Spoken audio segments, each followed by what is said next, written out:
So let's give him a big warm welcome to Joel Silberman, ladies and gentlemen.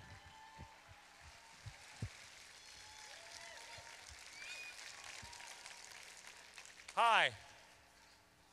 How are you? I'm waiting for a slide. There it is. The deeper the closet, the bigger the hair. That's me, 1965, 17, horny and very deep in the closet. The only three places I could be gay were Fire Island, Greenwich Village, and in the closet.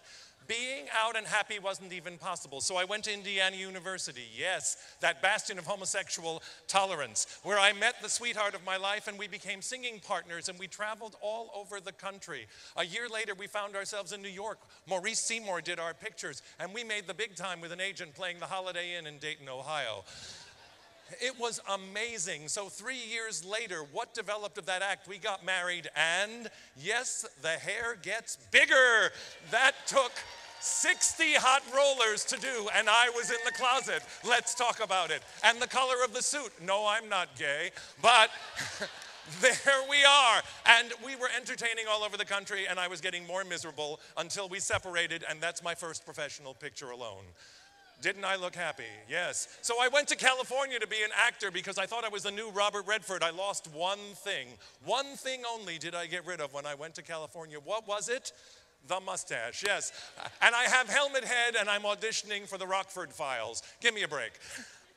And I'm still carrying a big secret. I look down, I see that picture, I get very upset because I knew how deep that closet was. But I went on about it and I went back to New York. I became a Broadway actor. I was on stage. I owned my own little piano bar. I hosted people every night, still in the closet, and it was successful. It was going well. But there was something inside me that was really bothering me. So I became a conductor because if you wave your hands this way, you don't have to do this. And so I was really, really happy doing all that, but still it was nagging at me. And the more people I worked with as my career went up, when you work with Leonard Bernstein and Bernadette Peters and you're on stage with them, you really can feel inauthentic really quickly because people really know who they were and I didn't, and my hair is pretty big.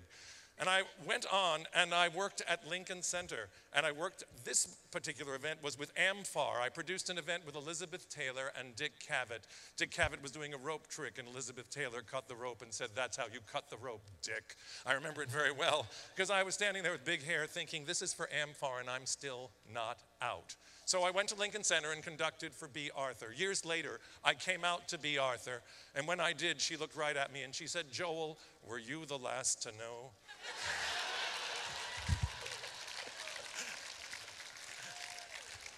I went to the White House with B. Arthur. I conducted. Yes, that's Nancy Reagan saying, "God, that's big hair. Who let you in here?" And that is indeed Ronald Reagan saying, "Where am I, Mommy?" It was 1988, and I was conducting for B. I went back there again the year later, and I was conducting for Michael Feinstein. Had my picture taken with this guy, two men in a closet. It was really, but he had better bone structure, and I knew I was never going to be an actor. And then, because, let's face it, and he still had the mustache. How did that work out? This is the picture after the show with, yes, we see two people there that are in the closet, Michael and me, because he wasn't out yet either. And it was an amazing time, 1988. People were dying of AIDS and we couldn't come out, or at least I thought so. So I did an AmFAR benefit for pediatric AIDS at the United Nations, and that woman next to me has bigger hair than me. That's Donna Summer and Kimberly Farkas, and I realized it's time to really think about this. Get rid of this whole idea of being married and be who you are. And when I did a benefit for Parkinson's, Muhammad Ali couldn't speak, and he was more authentic than I was.